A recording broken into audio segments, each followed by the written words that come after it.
ભાવનાની રસોઈમાં તમારું સ્વાગત છે।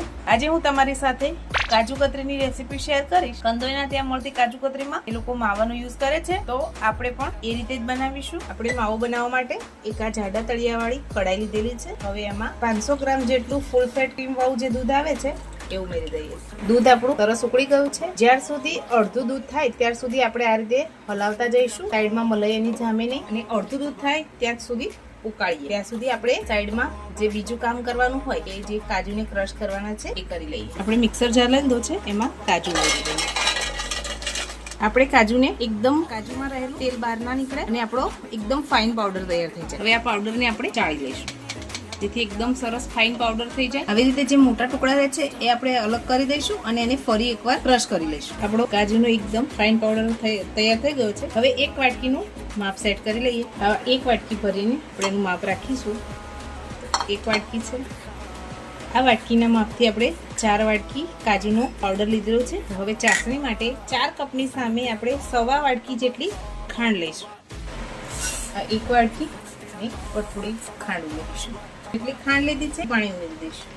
ગેસની ફ્લેમ ચાલુ કરી એક તારની ચાસણી બનાવવાની છે। પાણી ઉકળે ત્યાં સુધી ગેસની ફ્લેમ હાઈ રાખીશું અને પછી સ્લો ઉપર એક તારની ચાસણી તૈયાર કરી લઈશું। આપણી એક તારની ચાસણી બનીને તૈયાર છે। હવે એમાં બનાવીને રાખેલો માવો ઉમેરી દઈએ। માવાને ચાસણી સાથે સરસ મિક્સ કરી લઈએ। આપણો માવો ચાસણી સાથે સરસ મિક્સ થઈ ગયો છે। હવે આપણે જે કાજુનો પાવડર કરીને રાખેલું છે એ ઉમેરી દઈએ। બધું સરસ મિક્સ કરી દઈએ। હવે એક મોટી ચમચી જેટલું ઘી ઉમેરી દઈએ। એ બધું સરસ મિક્સ કરી લઈએ।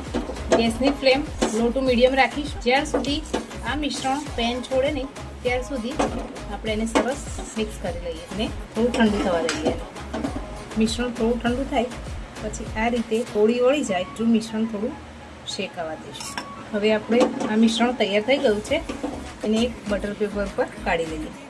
હવે આપણે બટર પેપર લઈ લીધું છે, એની ઉપર પહેલાં થોડું ઘી લગાવી દઈશું। હવે આ મિશ્રણને આ રીતે ગરમ બટર પેપરની મદદથી એકદમ સ્મૂથ કરી દઈશું।